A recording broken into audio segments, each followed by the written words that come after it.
Salut tout le monde, bienvenue à une autre semaine de résultats trimestriels. Enfin, on arrive dans des semaines qui vont être beaucoup plus actives. De ce que j'ai entendu, en fait, dans les 3 prochaines semaines, on va avoir 75% des compagnies du S&P 500 qui vont arriver au marché avec leurs résultats trimestriels. Donc, on rentre dans le temps excitant.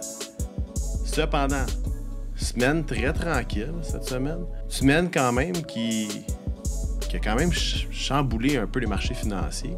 On est sorti avec les chiffres du CPI aux États-Unis, le Consumer Price Index, et on a vu que l'inflation a monté à 9,1%. Ouch! On semblait nous dire que oui, c'était attendu, mais 9,1% a passé de 8,8%, je crois. C'est une grosse augmentation. Donc, pas dans la direction qu'on espère. Encore dans une atmosphère où est-ce que la Banque fédérale aux États-Unis et la Banque du Canada cherchent à corriger la situation, cherchent à monter les taux d'intérêt. Et d'ailleurs, c'est ce que la Banque du Canada a fait. On a monté les taux, pas de 0,50, mais de 1% complet. C'est du jamais vu depuis les derniers... Je pense que la dernière fois qu'ils ont fait ça, c'est en 98. Donc, vous pouvez voir que c'est vraiment dramatique. On a monté les taux pour brasser les gens et surtout pour aider les gens à vouloir économiser. Je sais que c'est pas volontaire, c'est pas une façon qui est idéale, mais en rendant l'accès à l'argent ou au capital plus difficile à emprunter, ça devient que les gens ils vont décider de peut-être attendre avant d'acheter une maison, attendre avant d'aller faire financer un auto. Donc, la Banque au Canada qui a monté les taux de 1%, comme je vous dis, c'est énorme. Est-ce que ça pourrait être plus énorme? Seuls les chiffres vont nous le dire. Parce que comme on voit, on s'attendait que l'inflation était pour baisser, mais au contraire, l'inflation a monté. Donc, encore un bear market dans les marchés financiers. On n'est pas dans des marchés qui sont très, qui sont très forts à la hausse. On est dans des marchés qui sont difficiles, des marchés qui, je vous dirais, sont influencés énormément par la peur, par l'anticipation des hausses de taux. Et d'ailleurs, aux États-Unis, le marché qui semblait déjà d'avance s'attendre aux États-Unis, qui du moins envisageait dans les baisses qu'on a vues au courant des dernières semaines une hausse au mois de juillet de 0,75, bien là, soudainement, avec la Banque du Canada qui fait une hausse de 1%, mettons que les marchés cherchent à corriger en ce moment à la baisse pour peut-être absorber une potentielle hausse de 1% également aux États-Unis. À voir, parce que ça va arriver le 26 et le 27 juillet aux États-Unis, donc on a encore quelques temps pour vérifier ce qui va se passer, mais des marchés qui sont très frileux, très difficiles.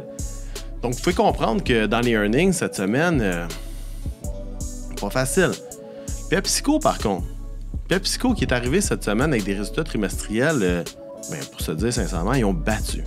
PepsiCo qui a bien performé, son action a augmenté de 0,12 sous. Quand je dis 0,12 sous, une augmentation dans l'action, c'est dans la valeur sur les prévisions financières qu'ils ont faites. PepsiCo qui a battu ses résultats trimestriels, du moins ses projections de 7%. C'est pas négligé dans un marché qui est baissé où est-ce que l'index du Dow a tombé de 16% cette année et surtout le S&P a baissé de 13%. Donc PepsiCo, qui pour l'année affiche honnêtement juste une baisse d'1%. C'est comme je vous disais il y a quelques semaines, on avait parlé de Smuckers, on avait parlé aussi de Campbell Soup, mais PepsiCo qui a quand même trouvé la façon de faire des revenus. Et quand on parle de PepsiCo, on parle de Lay's, on parle de produits qui sont faciles à acheter dans des épiceries, dans des dépanneurs. Il faut croire qu'il y a encore même des marges de profit qui restent chez PepsiCo là-dedans.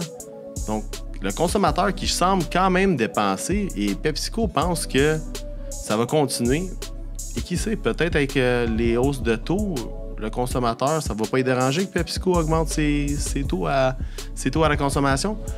Bref, peu importe, un bel endroit pour mettre son argent dans des marchés qui sont à la baisse, comme je vous disais, de 16 à 13%. Donc, PepsiCo qui a bien fait. Cependant, jeudi, vendredi cette semaine, on parle plus de compagnies, des banques, des institutions financières qui viennent au marché. On parle de Citico, Wells Fargo, State Farm, State Street d'ailleurs. Comme je vous dis, c'est des compagnies qui sont dans le domaine financier. J'ai un petit bémol à ces compagnies-là. Oui, c'est des compagnies qui battent souvent leurs earnings, leurs résultats trimestriels, mais Cependant, ils ont corrigé énormément.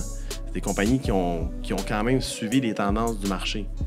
Et quand on va dans un environnement où est-ce qu'on essaie de forcer le consommateur à économiser, on essaie de l'empêcher d'emprunter de l'argent ou du moins d'y rendre le vouloir, le désir d'emprunter de l'argent plus difficile, je pense pas que les banques vont continuer à bien faire. Donc, malgré qu'on regarde un Citi, un Wells Fargo, un State Street qui constamment, prévision financière après prévision financière, semble battre, encore de la correction possible dans ces marchés-là.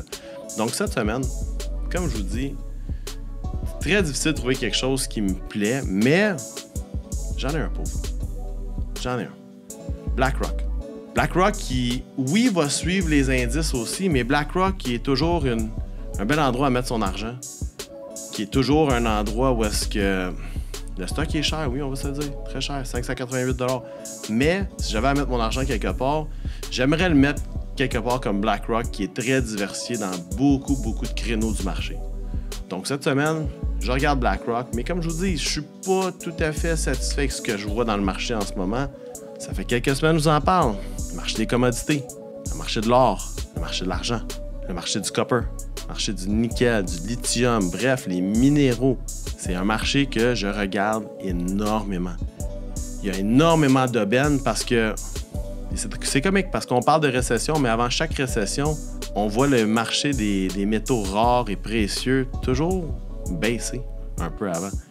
Et quand on écoute les analystes qui nous disent autant chez Kitco que chez Sprott, que le marché des commodités, le marché des métaux, est un marché qui va être bullish pour le prochain 10 ans. J'ai même entendu que ça pourrait être le prochain 15 ans. J'aime regarder des compagnies qui sont dans les métaux. Fait que surtout dans le copper, qui est quelque chose qu'on utilise partout dans notre vie, dans notre cellulaire, dans notre caméra, dans notre micro. Le copper qui devient un minéral que j'aime bien. Le nickel, qui d'ailleurs est un minéral que, comment je peux dire, Elon Musk, il y a 3 ans, disait qu'il essaierait de mettre ses mains sur toutes ces compagnies-là parce que la planète a besoin de production de nickel. Donc, comme je vous dis, cette semaine, difficile à trouver quelque chose. Ça fait quelques semaines c'est difficile de trouver des actions. Mais on arrive dans une portion du marché où est-ce qu'on va voir les gros joueurs venir au marché. On va voir 75% du S&P 500 qui va venir avec des résultats trimestriels. Bon, ça va swinger. On risque de voir le marché corriger. Et qui sait, peut-être quelques opportunités, mais pour le moment, je regarde les métaux précieux, les métaux rares, le copper, le nickel, l'or, l'argent. C'est des endroits que je pense qu'il y a beaucoup de upside. Et malgré tout, se débrouille très bien pour l'année. Alors sur ça, je vous laisse et je vous dis à la semaine prochaine.